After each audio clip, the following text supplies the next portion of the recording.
Saudi আরবে ভারী বৃষ্টির কারণে বন্যা পরিস্থিতি তৈরি হয়েছে। এতে তলিয়ে গেছে রাস্তাঘাট।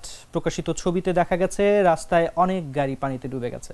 সৌদির জাতীয় নিরাপত্তা অপারেশন সেন্টার মক্কা অঞ্চলে ভারী বৃষ্টির সতর্কতা জারি করেছে।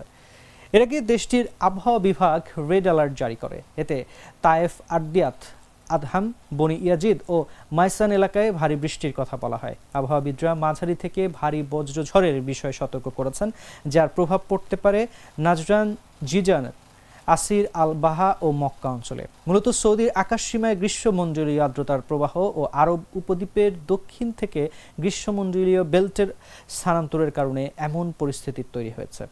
আরব আবহাওয়া কেন্দ্রের বিশেষজ্ঞরা জিজান, আসির, আল বাহা, মক্কা ও মদিনা জুড়ে নতুন করে মেঘের পূর্বাভাস দিয়েছে। তাছাড়া জাজান ও আশিরে প্রচণ্ড বজ্রঝড়ের কথা বলা হয়েছে। এমন পরিস্থিতিতে উপত্যকা ও প্রাচীরগুলোতে বন্যা দেখা দিতে পারে।